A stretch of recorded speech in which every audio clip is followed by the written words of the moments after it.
Hi, Mr. President. Have you spoken with any of the U.S. service members who were injured during that operation in Venezuela? Yes, we have calls into them. We want to speak. They're all in good shape.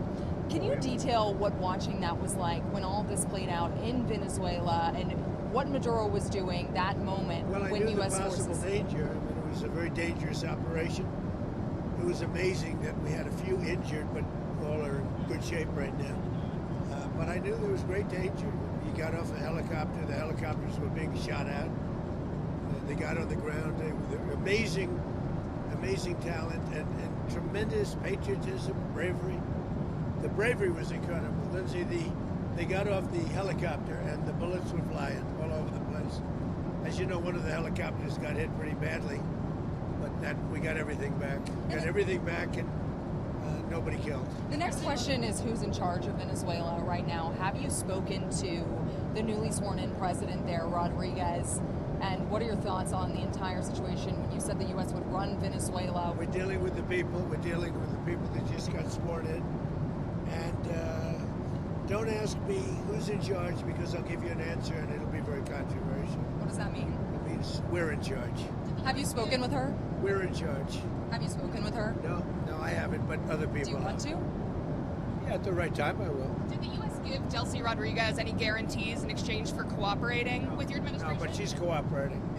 Are you going to demand free and fair elections in the short term in Venezuela? Well, it depends. What you're talking. We have to do one thing in Venezuela, bring it back. It's a dead country right now. It's a country that, frankly, we would have been, if I had lost the election, we would have been a dead country. We would have been Venezuela on steroids.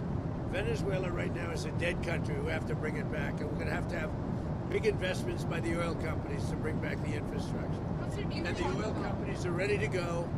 They're going to go in, they're going to rebuild the infrastructure. We built it to start off with many years ago. They took it away. You can't do that. You can't do that with me. They did it with other presidents. How soon do you think an election can take place in Venezuela? How soon can an election take place? Well, I think we're looking more at getting it fixed, getting it ready first, because it's a mess. The country is a mess. It's been horribly run. The oil is just flowing at a very low level, much lower than, even if it was badly run, it should have more income, more oil than what they're doing. So we're going to have the big oil companies go in, and they're going to fix the infrastructure, and they're going to invest money. We're not going to invest anything. We're going to just take care of the country. We're going to cherish the country. We're going to take care, more importantly, of the people, including Venezuelans that are living in our country that were forced to leave their country. And they're going to be taken very good care of. Yes, ma'am. Have you spoken with the oil companies about going into Venezuela? Have you received any commitments? Any commitments from the oil companies? We want to go in so badly. Did you speak with them before the operation took place about, did you maybe tip them off about what was coming? And they want to go in, and they're going to do a great job for the people of Venezuela. And they're going to represent us well. What happens But to the infrastructure is rusty, rotten, most of it unusable. It's old, it's broken. You see pipes laying all over the ground. Nothing's been invested for years. Chevron's in, as you know, they've done a good job, but even they haven't been in a position to invest money because they're at a month-to-month basis. What happened, Mr. They're President? only there because I wanted them to be there. Are there any contingencies in case the military in Venezuela is unhappy with the U.S. and the way it's running Venezuela? Do you guys have plans for anything? So Venezuela thus far has been very nice, but it helps to have a force like we have. We were ready for a second wave. We were all set to go, but we don't think we're going to need it. There's about $17 billion worth of oil reserves in Venezuela. More. Is that going to be... You mean trillion?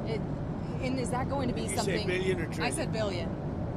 You said 17 billion? It's much more than that. Okay, so what is going to happen to those reserves? Well, we're going to run everything. We're going to run it, fix it. We'll have elections at the right time. But the main thing you have to fix, it's a broken country. There's no money. There's inflation. Like we would have had, if I didn't win this election, we would have been Venezuela on steroids. Lindsay would know that. You might say something on that because we were talking before. We would have had a doubling up of very bad things that cost us a lot of money, like welfare, frankly. We wouldn't have had jobs, And instead of having $18 trillion in, we would have had at least $5 to $10 trillion leaving the country.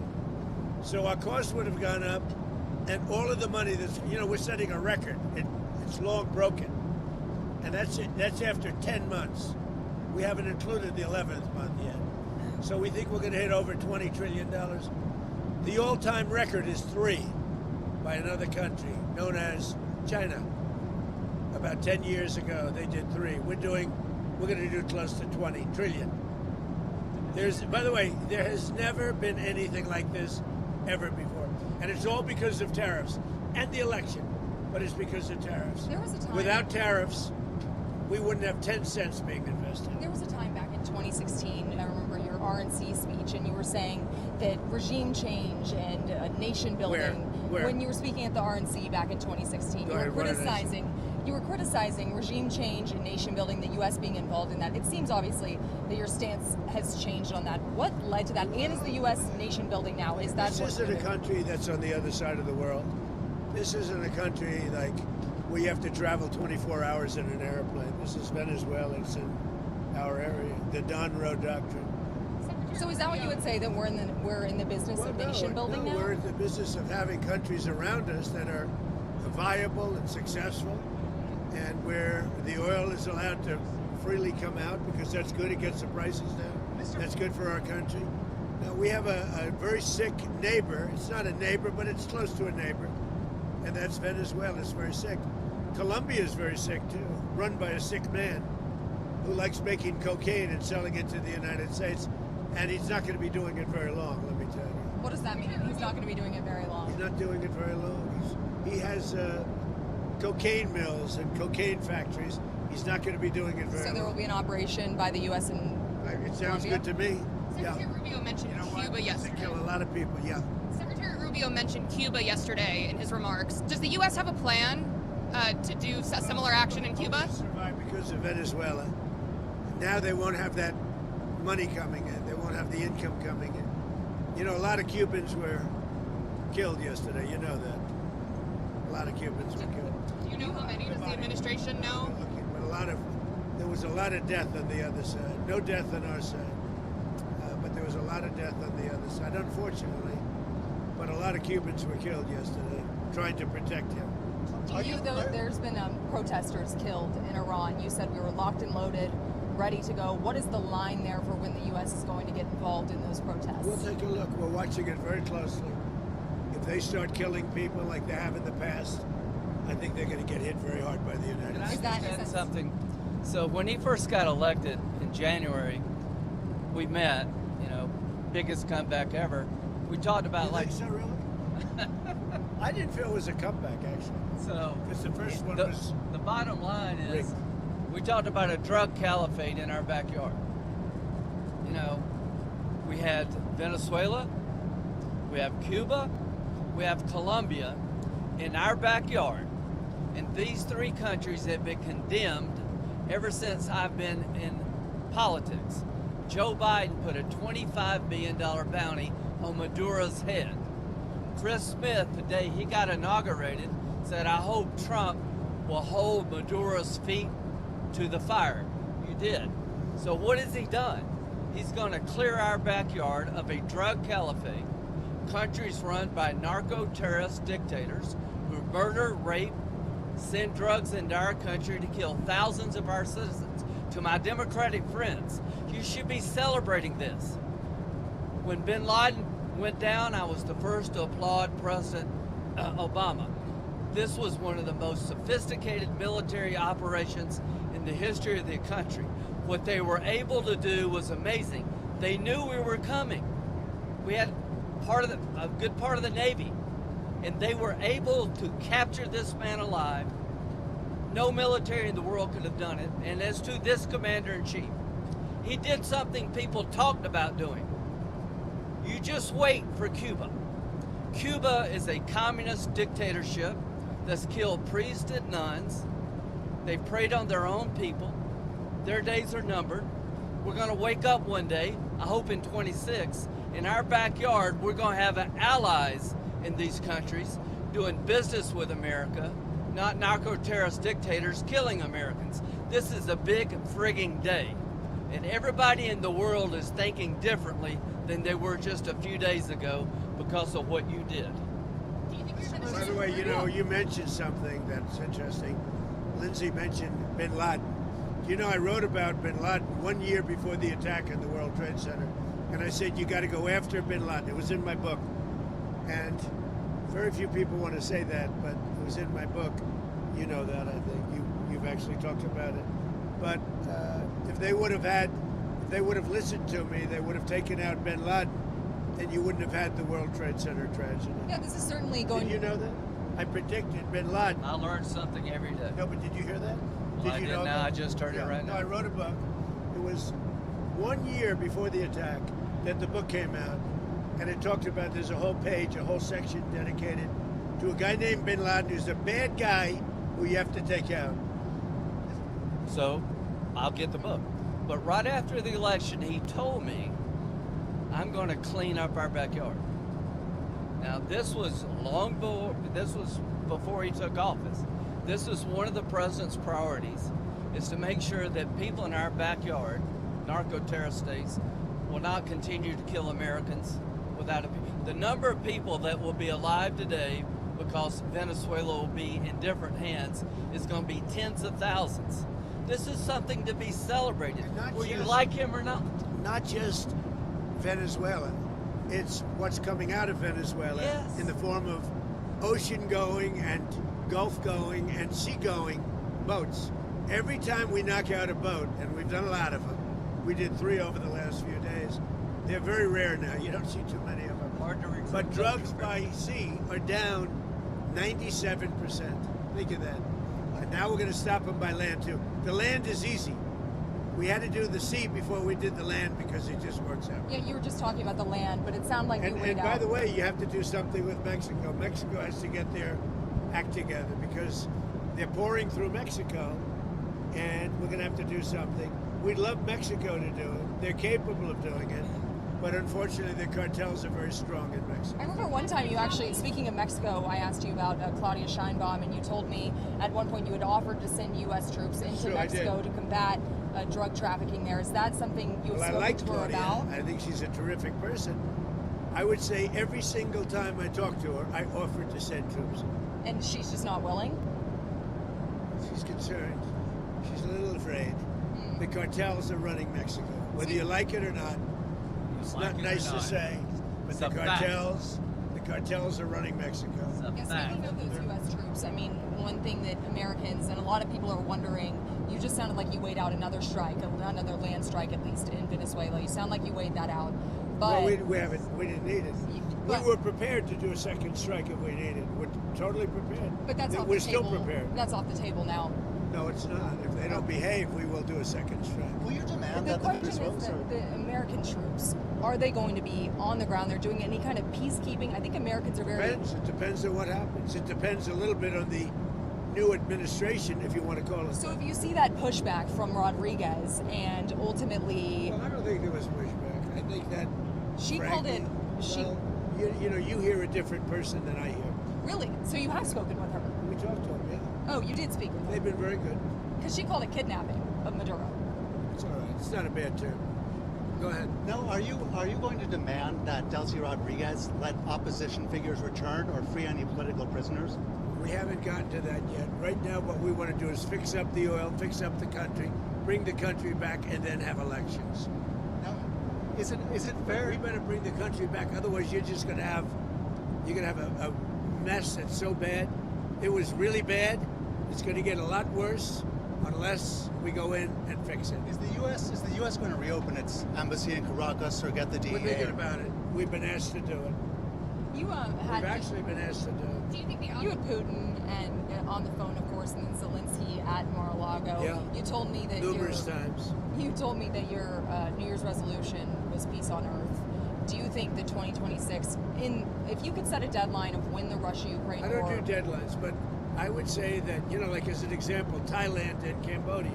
Well, where I does was it- very where does it proud of that. actually Wait a stand minute. And they between started Russia- up again and they got it solved. Where does it I give actually myself stand? 1/4 of a point for that.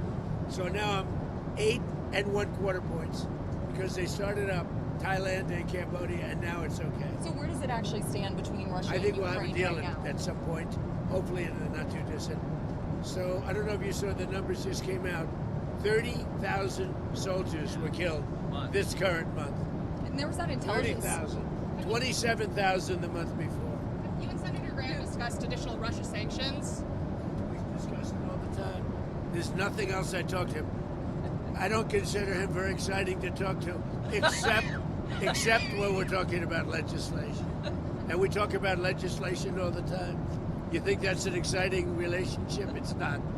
But we talk a lot about legislation, and we have great legislation coming. You want to tell them? So the tariff bill, so here's what I believe. I don't think we could have secured the border without the threat of tariffs. I don't think we'd have a European trade deal without the threat of tariffs. So if you want to end this conflict, then put pressure on Putin's customers. He sanctioned the two largest oil companies in Russia, which is the biggest pressure anybody's put on Putin since the war started.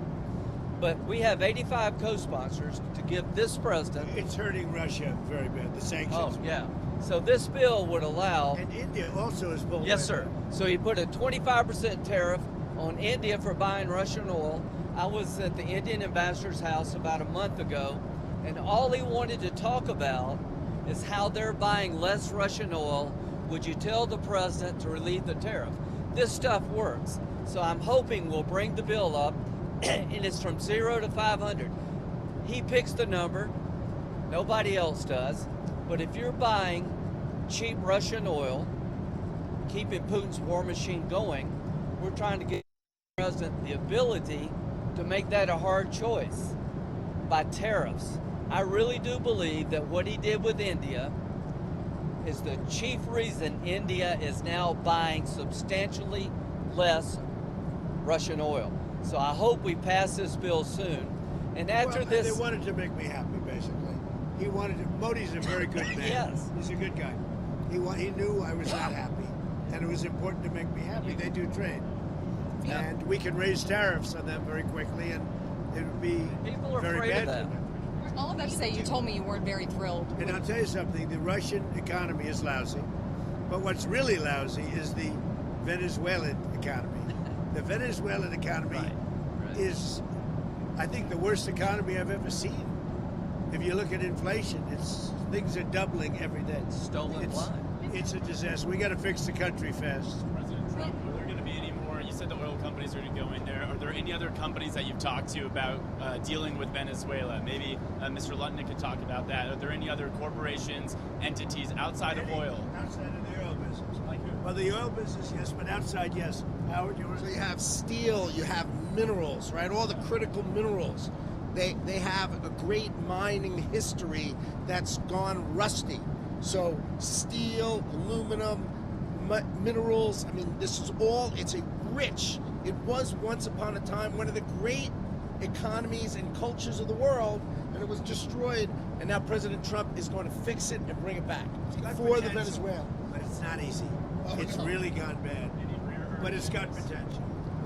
Maybe any rare earth minerals? Rare earth, but everybody has rare earth. One- Rare earth is not rare.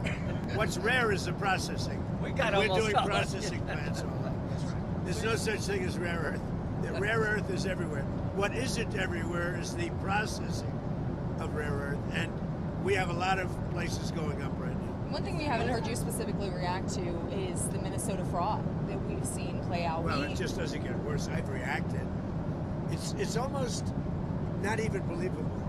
This very stupid, low IQ governor, he's a very stupid man, because, you know, I had a campaign against him with JD, and he's a stupid man, and he's a corrupt politician, and the Somalians are ripping off our country to the tune of, looks like $19 billion, but that's only what they can find. So usually when you're looking at 19, that would mean it could be 50, but the numbers are astronomical. Think of it. They have a dead country.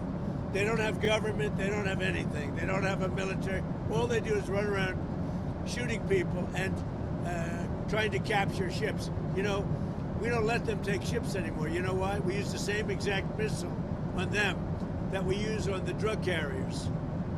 And it's very effective. So You notice there's nobody capturing ships anymore? Because as they head out to go capture the ship, and the ship doesn't want to fire back because it's very flammable stuff in many cases. And the insurance companies don't want, because they build $1 billion ship, and they don't want anybody firing rockets into the ship. But we're hitting them so hard, and it's very similar. Same missile system. It's called deadly accurate. And do you notice that ships aren't being taken anymore? The pirates are. That's right. I hadn't thought about The that. pirates aren't. Well, no. No Somali pirates. It's actually very easy. They head out. We say, guess what? There's pirates. That's the end of the pirates. The shipping business is coming back because, see, these are little things that we're doing. And I'm doing it not just for American ships, I'm doing it worldwide. Because we don't want ships taken by Somalia pirates. But what they are doing is they're stealing money from the American taxpayer. And every one of them should be forced to leave this country, including Ilhan Omar, who's a total crook. And she's one of the leaders of it. Not the only, because she's not that smart. But think of it. $19 billion at least they've stolen from Minnesota and from the United States. It's actually more from the United States because Minnesota puts in, and we're not going to pay it anymore. We're going to have Waltz go pay. We're not going to pay them, and we're not going to pay California, and we're not going to pay Illinois with that big slob of a governor that they have that doesn't want. We brought down crime by 25%. He didn't do anything. He's not doing anything. But they want us to leave. He had a day where they had 17 murders not too long ago. 17 murders and 77 people shot. But 17 died.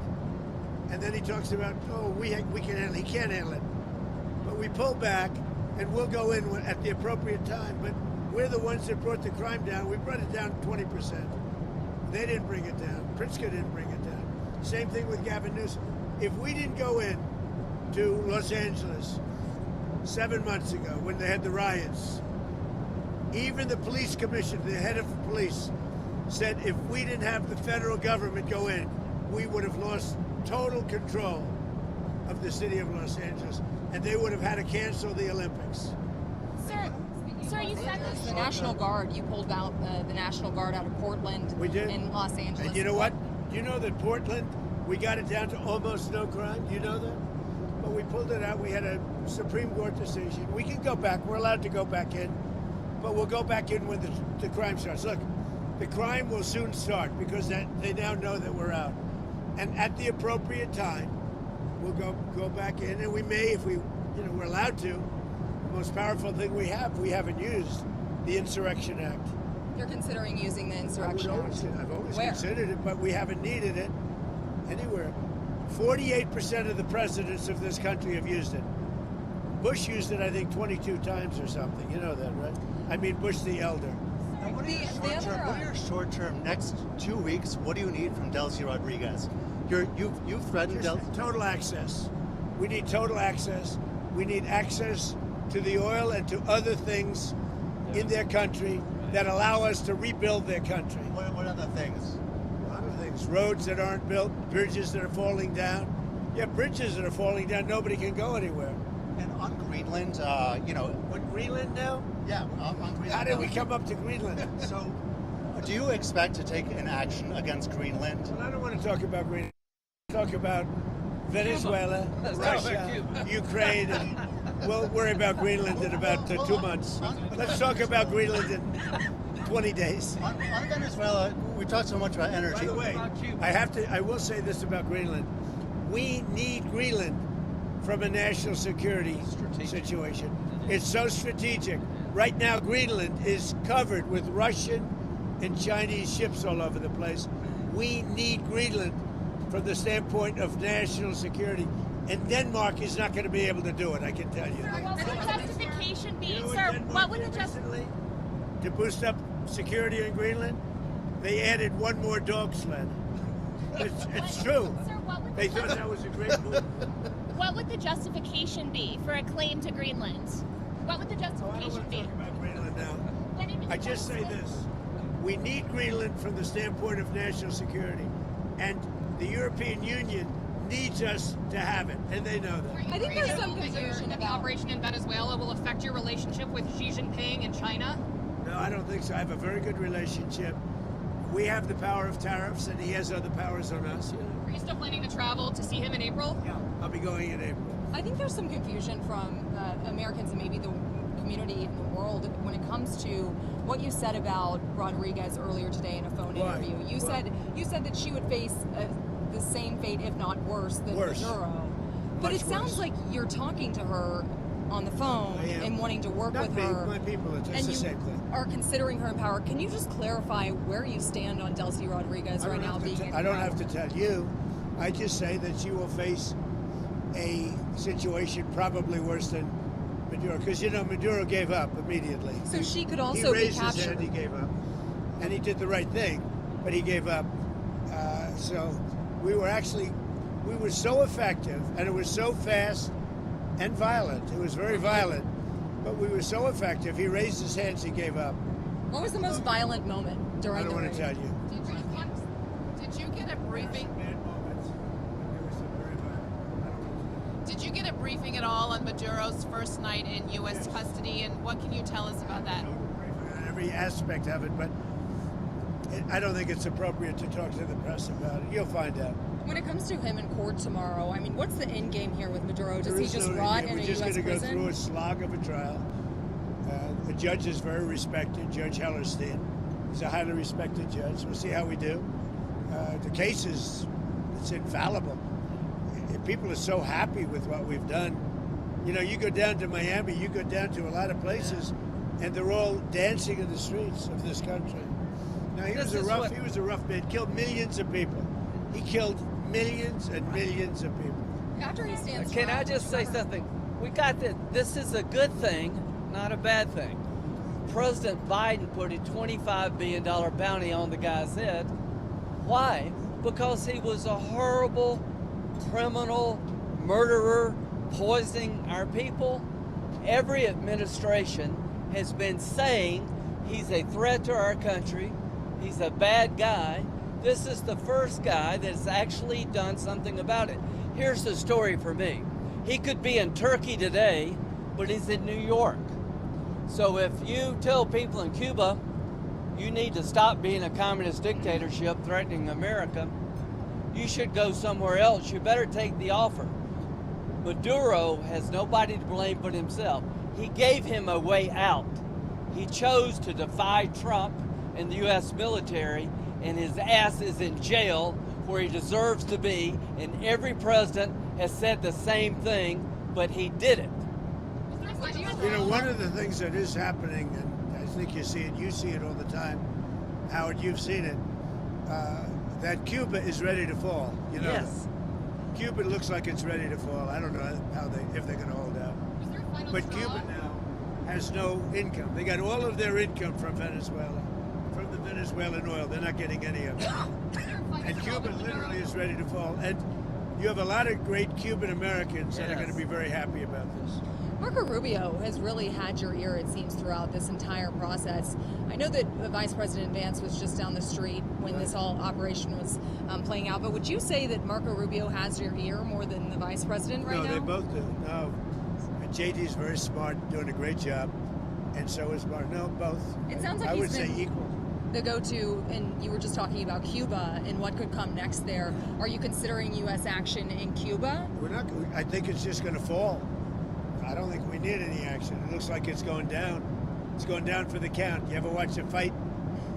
I have. They go down for the count, and Cuba looks like it's going down. What do you think, Howard? It's going down.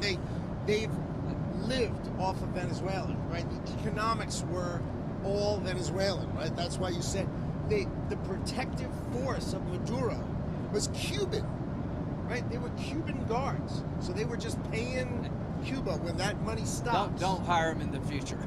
Yeah, they weren't very good. People from our country who were forced to come over, they really didn't want. They were from Cuba. People from different countries like to stay in those countries, whatever, whether it's good, bad, or indifferent. And people want to go back to Cuba, and they want to work in Cuba, but Cuba's going down for the count. Thank you very much, everybody. Mr. President, is Elon Musk back in the fold? You had dinner with him last night at Mar-a-Lago. Elon's great. I say about Elon, he's 80% super genius and 20% he makes mistakes. But he's a good guy. He's a well-meaning person. Can I ask you about one more thing that I've been wanting to ask you the last couple of days? You said that you were very angry. Got a lot of questions. I do have a lot of questions. Tell him who you're with. Go ahead. I'm with News Nation. My name's Libby D. So you said that you were really very angry with the Ukrainian President Zelensky if he was the one who conducted that strike on Putin's residence. I don't believe that strike happened. Right. So Putin had said in that phone call to you that that strike happened. You came out and said that, and you believed Putin. And there was some criticism. There is something that happened fairly nearby, but had nothing to do with this. Why did you believe Putin in that moment and then go say that about Ukrainian Because nobody President knew at that moment. Zelensky? I mean, that was the first I heard about it. So why not He said wait? that his house was attacked.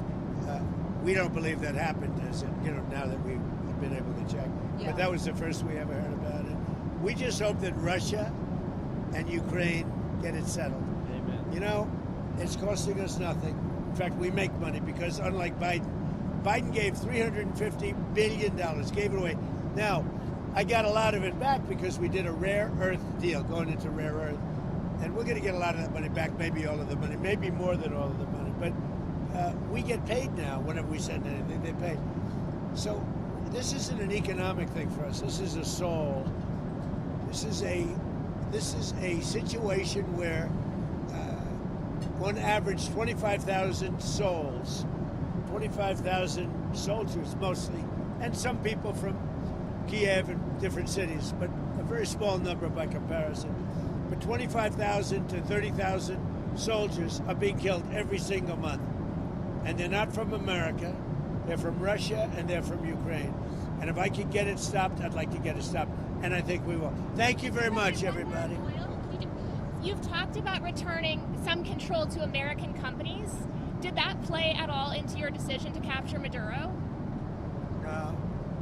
What really played is the fact that he sent millions of people into our country from prisons and from mental institutions and drug dealers and every drug addict in that country, in his country, was sent into our country. Think of that. Every single drug addict from Maduro's country, which isn't really his country, and it's certainly not his country anymore. Every drug addict and every drug dealer has been sent into our country. Now, we're getting them back, but it's a very laborious job to get them back. Very hard job to get. And, of course, we're not getting a lot of good backup from certain judges, from certain radical left. But we're doing well on appeals because the people doing the appeals, seems that the judges are much more sane. What these super radical left judges are doing to our country, it's incredible. But if you take a look, Maduro sent hundreds of thousands and even millions of people from jails, from prisons, from mental institutions, drug dealers, drug addicts, everybody. He sent anybody with a problem to it. It could never be forgiven. And other countries have done the same, but nothing like Maduro's done. During the campaign, you talked about ending American foreign intervention. What changed your mind with Venezuela? What kind of grew your interest there? The fact that he sent drugs into our country. We're stopping it rapidly with what we're doing with the sea because they come in, a lot of it comes in by sea, but it's not coming. The drugs coming in, as I said before, by sea are down 97%. You should be saying, thank you very much, President Trump. Great job. Now they can't get anybody to pilot those boats. It's 97%. I'm trying to figure out who are the other 3%. What's your response? What's your response to supporters who voted for you, who may be glad and relieved to see Maduro in custody, but may be worried about a forever war with Venezuela? The voters that voted for me are thrilled. They said, this is what we voted for. So let's just think about it. What is the right response when a country sends in tens of thousands of people to overwhelm your system? When a country is a narco-terrorist state that floods your country with cocaine, that's aligned with Hezbollah, What's the right response? You blow up the boat before they get here. You take down the source of the problem. President Trump didn't wake up one day and say, hey, let's take Venezuela. He did what other people talked about but didn't have the balls or the guts to do it. This is a good thing. This is not interventionism. This is making America safer. We're going to be more prosperous because of the business deals. There are going to be Americans alive today because he shut down a narco-terrorist state called Venezuela. This is a good thing, not a bad thing. And the oil companies are going to go in and rebuild their system. They're going to spend billions of dollars, and they're going to take the oil out of the ground, and we're taking back what they stole. Remember, they stole our property. It was the greatest theft in the history of America. Nobody has ever stolen our property like they have. They took our oil away from us. They took the infrastructure away. And all that infrastructure is rotted and decayed. And the oil companies are going to go in and rebuild it. We're not going to spend very much money at all, if anything. But the oil companies are going to go, we're going to take our oil back. But we're going to also do things that, when you look at what he did, the drugs are terrible, but also terrible. He sent hundreds of thousands of people into our country that should not be here. And that means from prisons. That means Tren de Aragua, the gang, Tren de Aragua, that comes out of Maduro's country. He was very friendly with that gang. Well, they're having a hard time right now. You know, we had Tren de Aragua all over Washington, D.C., and they got the hell beat out of them. Washington, D.C. is the safest city right now in the United States. Thank you very much, everybody. If you had to sum up Operation Absolute Resolve, would you say that it was about oil or it was about regime change? It's about peace on earth. How is it peace on earth? Peace on earth. By- We got to have peace. It's our hemisphere. The Monroe Doctrine was very important when it was done, and other presidents, a lot of them, they lost sight of it. I didn't. I didn't lose sight. But it really is. It's peace on earth. Thank you very much. Thank you, Mr. President.